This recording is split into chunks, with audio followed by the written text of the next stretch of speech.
G'day, punters. Welcome to another huge edition of All In. We're here for day two of the championships at Sydney headquarters at Randwick will be. And first off the rank, Dean Watling from deanwatling.com and the Barrier Attendant. How are you, mate? Good morning, fellas. Good to see you've got a haircut, Gannon, and it's good to be back for day two of the championships. Let's pray it's a better day for punters. There was a dead set bookie bash on the weekend with a wet track, but hey, you can't keep us punters down for too long. Absolutely not. And Lewis Willoughby fresh off a Roosters victory and no doubt a couple of winners on the weekend. How are you? The Roosters victory was the only highlight of the weekend. I've had bad days on the punt. Like, honestly, I have. We've all had them. This is the worst I've ever had. I've told you, I reckon I was none from 15, none from 20. You go through my betting statement, not a single winner. I went to country Victoria. I went to Adelaide. I had a bet in Perth. I was going anywhere. Just give me something. Just one little confidence boosting win. Nothing. Strip out. Terrible day. But that is the great game. And if you think I'm not buttering up again next Saturday, you're off your head. Of course I'll be at it, trying to find a winner. Love it, lads. And punters, don't forget to make sure you subscribe, comment, get around us below. If you like any of the tips that we've given you, give us some praise. If you don't like what we said, absolutely spray us. We couldn't care less. It's great banter. Just to kick off, we don't think we ran that well last week, gents. We went off to a flying start the first 3 weeks. We've sort of slowed down, but I'm very confident. I reckon we've got 3 or 4 winners coming hot. So strap yourselves in. Let's get straight into it now with a horse to follow, Dino. Yeah, 2 to follow this week. Opal Ridge out of the last. Just a little bit of a flat run second up. I think SP profile was really good. I think third up will be peaking wherever it goes. And I'm following Giga Kick. I thought he probably would have won that race on dry track. His wheels just spun, and Wish I Win was mighty impressive. But I think if they meet again, I'll be definitely in the Giga Kick corner, fellas. Tell you what, how impressive was the win of Magic Time in the last? Wow. First up, too, on a heavy deck. You don't often see that at all. Yeah, absolutely. And it was the kind of run where you wouldn't actually expect her to be flat second up because she just did it so easily. Louis, ride of the week, mate. I had a few from Randwick. Tim Clark on Major Beal in the derby, straight to the front. Great, typical. How many times have we seen it, especially at the top level? Gaybot, T. Clark, front, win, Group 1. So tick for it. Luke Nolan on I Wish I Win was massive to defy that bias that kind of was prevalent throughout the day that you had to be rails in run and saving a bit of ground to then get to the middle-ish part of the track. He was back. He was last. He bided his time, came wide, and was too good. So they're probably 2 that stood out for me. Yeah, I tell you what, that's probably the most disappointing week of form I've ever done, starting the form on Wednesday and just putting hours and hours and hours into it only for it to, we thought we might be a soft 6 or something like that, and even with maybe 5 meals of rain, but it just didn't seem to stop raining from about 10 o'clock onwards. It's the game we play, the great game. Now, it looks like there's another 30-odd mil coming in the next few days, but I think by Saturday the sun should be shining. Fingers crossed. We're going to touch on the Randwick card now. I'm just going to go out on a limb and say soft 7. What do you reckon? Heavy 8? Yeah, heavy range. Heavy, yeah. Has to be heavy. The big thing with that track is rain on day is a disaster. Rain leading up and then sun, it goes okay. So it'd be interesting to see how it goes. Rails out 4 meters. I just think, my suggestion would be anything in the top half of the field is going to be a really good place to be. It can get very, very sticky, especially given they have had runners on it. If it is in that softer, heavy range around the home turn, that can get quite sticky and hard to go wide and wide again. Righto, let's kick off with the Queen Elizabeth Stakes. You got Animo, $2.50, Dubai Honor $2.50, Unicorn Lion $8, Cascadian $15, Montefiore $15, and there's absolutely no point going any further. What a battle. It's basically the Aussies versus the stinking Poms. Animo, Dubai Honor. Louis, kick us off. What are your thoughts on this race? What's the profile? What are we doing? Yep, so Queen Elizabeth, think it over, won last year and was 5th up, which in the last 7 years is the deepest that any horse has been into a prep. Dave went back-to-back in 2020 and 2021, coming off top 2 finishes in the Randvet.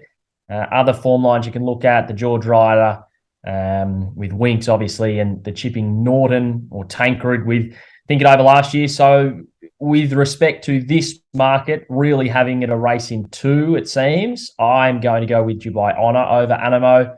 It bolted in that Randvet first up, just completely following that Adabe form line. Come here fresh, go to the Randvet, run very well, come here and win. I think that's what's going to happen. That apparently was unsuitable dry ground. So if we're in the soft 7, heavy 8 range, I mean, holy hell, who knows what's going to happen here. I did ratings on it. I went back and saw what Adabe did the 2 times it came here to win this. This is equal, if not better. Seriously, it is. This is a proper horse. Look, Animo came into this race last year, I think, what was it, 5th up, and they got a heavy 10 that day as well, and it ran last. You can't take you obviously can't take a whole lot from that compared to this year, but I think there are question marks around Animo being, 4th up into its prep here, coming to a really heavy deck, versing a horse who's got a lot of freshness in the legs, only 2nd up off a dry ground run. So for me, look, I love Animo, and as you so eloquently put it, I hate to be with the stinking Poms, but I have to go with Dubai Honor. Very good, Louis. Very good. Dino, what are your thoughts, mate? Yeah, I agree with Louis for sure. William Haggis has a tremendous record when he brings his horses overs. Obviously, 7 from the past 11 winners. 7 out of 11 horses he's brought over have won. Adabe obviously featured heavily in that. And I think what we've got to understand here, fellas, is how much does this horse regress, or does it peak again on top of that really big run first up by Dubai Honor? If you look at Adabe, he first preparation improved into that 2nd up run, and then in his 2nd time over here in Australia, he was bang on the exact same rating as he did first up. So I think we can have confidence that Dubai Honor can run pretty much up to what it did first up, and then maybe even peak again. If it does that, it wins quite easily. You'd run a 105.5. The best Animo's ever run is 103. So Animo's got to leap out of the ground, or Dubai Honor's going to drop off the cliff. I think thinking or betting with your head, Dubai Honor has to be the bet, but with your heart, I think there'll be plenty of punters out there with Animo, but I'm clearly in the Dubai Honor camp here, fellas. I think wet track, 2nd up, like you said, Louis, the profile that he brings, he is tremendously hard to beat here, Gannon. Yeah, I can't possibly back either of them because I don't have really any confidence. I work off data, but Dubai Honor clearly rates better on data, but then you can throw the datas and times out the window when you go back to the Golden Slipper. So you got to go to your eye. Sometimes Animo can only do what Animo's done, and that's win horse races. You don't know a horse's ceiling until it comes up against a horse like Dubai Honor. So we play devil's advocate here, and you go, well, hang on a sec, it comes out and it beats Dubai Honor. That could rate 106. So who knows where we get to with this race? But one thing I'd say is I don't think either of them are betting price at $50. But William Haggis is right, and this horse improves on a wet track, then maybe $2.50 is just a dead set steal. But yeah, not a race that I'm really that keen to play on. What do you think about Unicorn Lion? Oh, it's a Japanese horse, right? So I'm just by default penning any Japanese horses on wet tracks, but then I hear that it's got a great wet track record. So I don't know anything about it. I had a look through. Came off a Group 3 or a Group 2 win. It's a listed winner. I'm with you on thinking about it, and I don't want to pretend like I do, but when I was going through the form line, I would have thought surely, I would have seen maybe a Group 1 placing and that kind of stuff in recent starts. So is Group 3 form in Japan Queen Elizabeth Group 1 form in Sydney? Well, who knows? I guess we'll find out. But I just was a little underwhelmed by what I saw on paper. And that's me knowing absolutely nothing about Japan racing or the horse. That's just, what I thought I might see when I have a look. Yeah. Well, I think it's fair to say we're all Team Animo with our heart, and you boys with Dubai Honor with your heads, and I'm not playing in the race. Righto, let's go to the Australian Oaks. And wow, what a race it was on Saturday. We saw a horse by the name of Arts just jump out of the ground, relish the rain affected going. But at the top of the market here with the tab per Victor $3, Penny or Wecker. I got that right, Lou? $4.50, Arts $6, Polygon at $8, Fireburn $11, Pierosa $11, Jolted $15, Howe, Premise $15, Bar and Bell $26, Mountain Guest $26. They were recent. They were done this morning. There might have been a few moves since, but Dino, kick us off with the Australian Oaks. Yeah, I think what punters got to understand here is when we get to wet tracks, it's definitely an advantage to be on that quick backup, have that wet track form. It often stands up, and I think we saw that on the weekend. Definitely. So I would have to lean the way of Arts off that big win. I know it was a big price, but quick backup, wet track. In saying that, I think it's a dead set impossible race to be betting into. The win in that race, the Adrian Knox did not stack up at all on the clock. So it's a complete grey up. But for mine, I'd trust wet track form and I'd trust those horses that are up fit and on the quick backup. Louis? Yeah, Dino's in trouble this week because I'm with Arts too. And my form is form. And so Dino is cast. Arts, if it does run here, which I can't say why it wouldn't, 7-day backup off the Adrian Knox. That fits the profile of Colette, who won this 3 years ago. Swims, clearly, likely gets a heavy again. Distance, no issue. So off what you said, Dino, just that wet track form is the key. And albeit I agree it's not a bet, I struggle to see how it was double the price of Pavitra, who I think can be safely said probably doesn't go that well exactly. on heavy going. So, yeah, I just whether or not they're the right, like $6 is the bet, probably not, but it shouldn't be double the price of Pavitra, whatever that is. So I want to say that. Pennywicker apparently is coming. It says in the tab market, not nom, but coming now, confirmed, nominated. They're definitely coming. Heavy looks fine, has the same profile as Bonneval and Sophia Rosa in winning this race, coming off an NZ Oaks. And I just wanted to throw one in there, Premise, who again probably needs to be a bigger price, and albeit was cleaned up by Arts, it was getting through the line really well, and barriers dependent. Maybe it's a good each way, maybe blowout chance. But I'm keen to be against Pavitra and more likely to with Arts and Pennywicker. Beautiful. Yeah, I'm sticking with Mountain Guests. They tipped it to anyone that was willing to listen at $101. I thought his last 50 metres of the race on Saturday was really, really impressive. I just think they went far too slow, which suggests to me that they went far too slow on purpose because the stable aren't stupid. This is their grand final on Saturday, and I can't imagine that they'll make, I wouldn't call it a mistake, but I can't imagine that they'll go far too slow again. And good to hear that confirmed by Dino as well. Do you reckon they went too slow, Dino? If they were, assuming that was the target, but this is the target, right? Figures suggested around 14.2 lengths slower than the average to the 6. So they've absolutely crawled. They've come home about minus 2.5 lengths. Overall, the figure's no good. But when you have such a slow first sort of up to the 600 metres, they can't sprint home 14 lengths above standard. So, really slow there. I think a change of tactics or change of setup for the race could really improve the horse. And up again to 2,400 metres, I think they obviously set a little bit closer and dictated. So, really well tipped by you too on the weekend preview as well at 50s, and a big price to play. So props to you, Gannon. Thanks, mate. And so I think they'll go forward, and you can see off of these horses that haven't been ridden forward, they'll go forward and that'll switch her on. So it should be like switched on. I'm in the game now, and you saw she was like, "Whoa, I'm in a race now." That last 50, I thought it was really good. I think it was 26 this morning, $15 now. I wait now. Another horse in the stable, Jolted, was really good in a Class 1. $15 is not the price, but you might get 40s, 50s or something on Saturday. And if the track is a little bit dry, I'd be having a little bit on Jolted as well. Pavitra, I can't possibly have at $3. Ridiculous. Should be closer to $6. And you guys are spot on with Arts. $6 is reasonable. We put 4.5 lengths on them. My query with it is if they do go really fast, so can it show the same turn of foot? And the answer probably is no. Anyway, that's the Australian Oaks, gents. Wow, just got started. 2 to go. We're going to go to the Sydney Cup.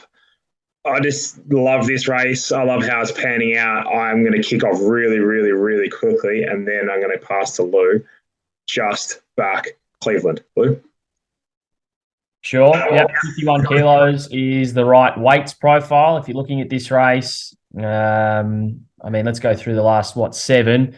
Knight's Order, 51.5. Salino, 50. Ethard James, 51.5. Shraro, 51. Only one to win it above 51.5 really in the last decent years is Who Shot the Barman, and that's only 55. So by the looks of things, Gold Trip's carrying 59.5. 59.5, yeah. If we're going off historical weights, you have to put the massive line through it. Cleveland, 51 kilos is the right weights profile. I wanted to back Baron Samedi each way at $15. First up in Australia for Joseph O'Brien. So first up to 3,200 is no joke, but he doesn't bring him in for a holiday. I'm tipping it's going to be pretty spot on. He wouldn't just be coming to a Group 1 Sydney Cup for a run around. Loves heavy. 5 starts, 3 wins at a minor placing on heavy going. Distance is no worries. It gets up to almost 4,000 back home. So 3,200 is a walk in the park, really. And at $15, it's carrying, I think it is 55. So it kind of does go a little against what I was just saying there. But I just think the wet track, the heavy track brings it into contention. What I will say about this historical profile, we go back to last weekend, you've got the Doncaster winner, Mr. Brightside. I think only 3 horses have won back-to-back Doncasters, and all they had to rise was maybe 2.5, 3 kilos. It went up 5 kilos and won, right? You know, when you talk about the great horses of history in Doncasters, obviously it's going to be there. I'm not underestimating, but fair income. Like, I think a lot of the history out of the day one of the championships, when you're looking at it, maybe he's just going to throw up a little kind of rough, odd outlier result. So, and the same can be said maybe this week on another heavy deck. So that's why, okay, yes, 55 kilos probably not suitable, but with respect to how the track might play and that rating of the track, I think you can make some allowances.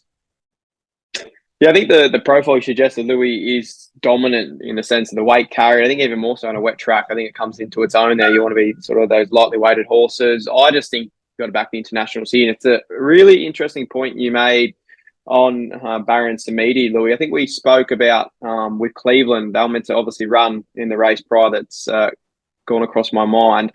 Maybe that they avoided that race so the horse didn't win and get a penalty into this. That's sort of my thinking potentially, but I think we've got to back the internationals. I'd be happy to have a spec on Cleveland, Baron Samedi, and probably the other one that's forgotten in the market is a horse by the name of Geared Up. I think it was pretty good first up, loves a slot and gets right down in the weights as well. So 3,200 metres on a heavy track isn't the best betting prospect, but I agree with you, Gannon. It's a great spectacle when you can have a couple of little plays in the race at good odds and cheer them home. Yeah, it's not the race you'd be loading all your money on, is it? Just very low staking. But I tell you what, Dino, they certainly weren't there to win on Cleveland a couple of weeks ago. Yeah, that's very true. It's probably going to be a great drinking game this week to hear the amount of time people say in this race, grand final. So it's fascinating what they sort of do. But like you said, if you look through the profile, Louis, no Australian bred horse has won this race. I think it's 1 out of the last 30 have sort of won it. So you're looking for those international bred horses, and they dominate our staying ranks. And next up, lads, we're going to go to the Queen of the Turf Stakes here. We've got Alcohol Free. They paid about $10 million for this horse. Louis, you must have probably about 10% of that. $3.50 favourite, Levante $4.50, Cerulio Miss 6, Fangirl 8, Hoping Your Heart 8, Tissue 11, and Hinge $11 prior to Jenny, also $11. Dino, kick us off with the Queen of the Turf. Yeah, really interesting race. Obviously, J-Mac's been booked on Alcohol Free, and he doesn't tend to do that unless they're absolute freaks. His horse is at a trial, which was really good. Pushed you out in that trial and asked to find the line, which he did really well. It has to be a massive query, though. Like first up in Australia, off a break like that on a heavy track. I think at the price at the moment, all in markets, we can bet around that horse for sure. I think we'd be looking for those rock hard fit horses. Cerulio Miss, Hoping Your Heart was phenomenal in the Doncaster. Tissue was great first up and loves the wet. Then you go down to horses like Hinged, Ice Bath, and a couple of others potentially. I think it's a tricky race. It's not a race, again, that I'll be betting up hugely all in, but I think a Tissue, Hoping Your Heart would definitely be the way I play it. I think Hoping Your Heart's always underrated, that horse. Kerry Parker does an amazing job, and a Tissue sectionally was phenomenal first up and has the wet track on the board, but the only knock for mine is that Waller second up stat that always irks me a little bit. So Louis, Hoping Your Heart, a Tissue for me in a race not really confident at all. Yeah, we what is it, symbiosis or something this week. I echo your sentiments. It's a big word, Lou. Well, yeah, no, I've been reading it. When I couldn't back a winner on Saturday, I started reading the dictionary.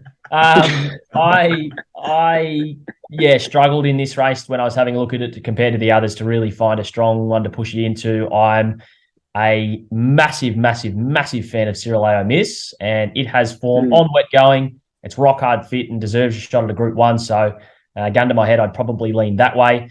Gee, this race can throw up some weird results. Think Natoya back in 2021 winning. If you look at the form lines historically, the Doncaster and the Vinery, a lot of them come through to win this. I'm worried on that this year because of the 7-day backup from a gut-busting run on a heavy track last week. That would be my concern that, historically they do back up, but maybe this time they won't.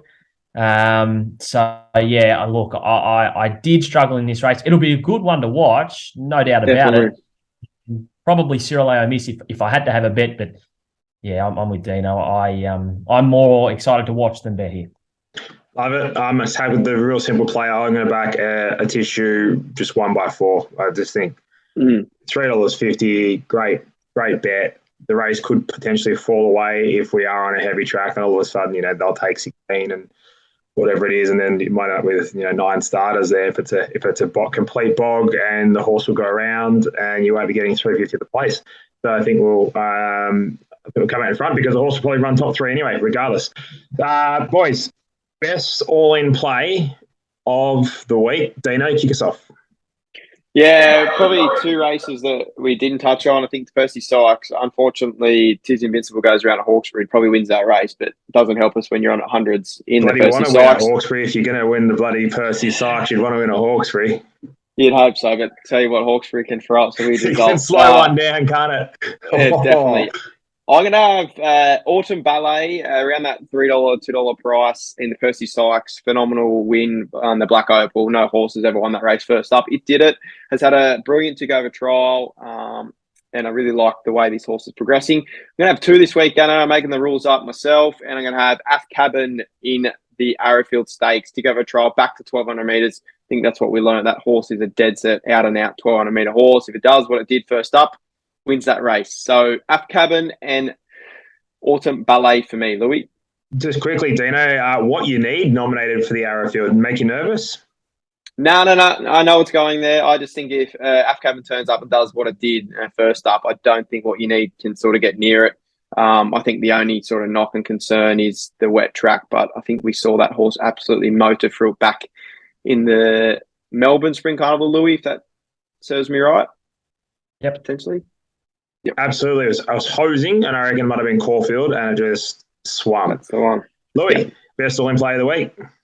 It's going to be Dubai Honor, but not at its current price. I'd be more keen to back it on Saturday. And as we kind of mentioned, to be honest, that might backfire because a lot of them will scratch and it's a heavy 9. It'll start at $1.60 or if you want one at the current price, it's got to be Barrier Attendant each way in the Sydney Cup. So Dubai Honor, very keen, waiting for a price. I'll take 15 now about Barrier Attendant.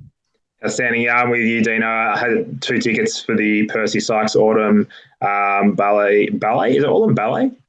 Yeah, Autumn Ballet. And I just can't read my handwriting, having an absolute shocker.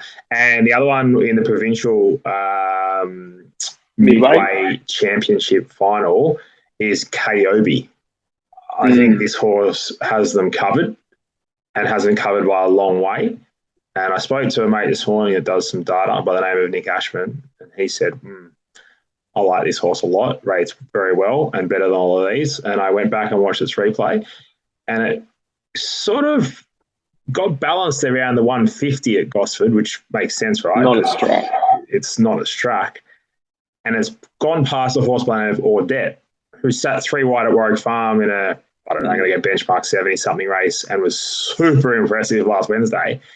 And once this horse gets to Randwick, Kayobi, it'll improve 2 or 3. And if it improves 2 or 3, what we've seen already, it'll be winning by 3 or 4. So Kayobi will be my best all-in play there. And I'm going to go with like Dino and have Autumn Ballet in there as well, which just, grazed me up completely because I thought Cleveland was going to be my best bet. But I'm very confident. I think we're going to have a fill up. I think Mountain Guest will get the job done, jump, lead, win, and we're just going to have an absolute party.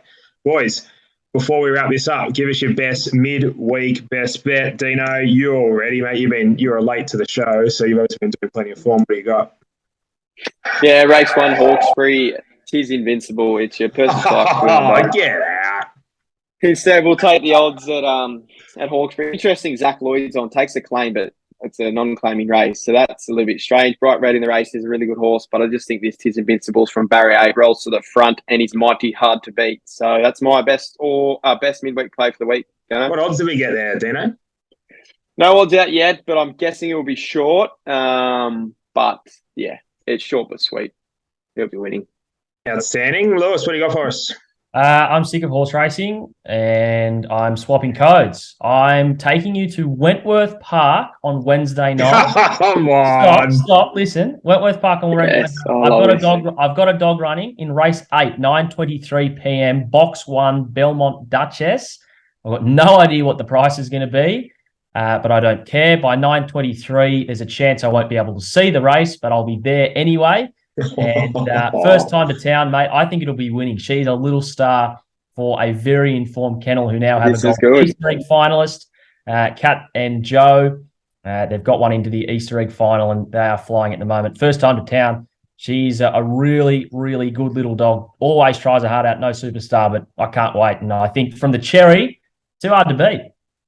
You're unreal. I think you sent us to Dubai about 2 weeks ago, and you've. Hey, it ran well, the astrologist. It ran really well. Yeah, it did run well. And then we've lobbed at Wentworth Park on a Wednesday night. No. Yeah, that's all right. Well, you could do worse because I have found one at Kembla Grange. It's a living, breathing moral by the name of Bunker Hut, and it's been scratched. So can't win. I've got nothing for you. Sorry, punters. Keep an eye out on Twitter. I'll send something out there, or I'll put something in the comments, even more so Wednesday morning for you.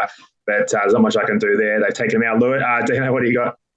Yeah, can I do your midweek best bet for you? Yeah, go. Instead?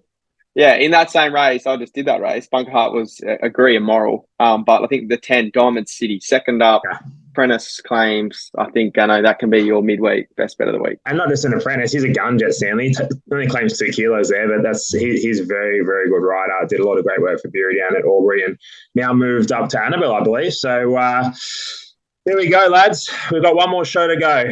That'll be the all-age stakes and a bit of a segue into a message I sent you guys a couple of days ago, maybe a week ago. Jacquino, all-age stakes. Take some of the $9. It's probably still around that price now. That'll be a great bet. That race will fall away. Gents, thank you so much. Have a great week on the punt. Punters, thanks for your comments. We love your work. See ya. Till next week.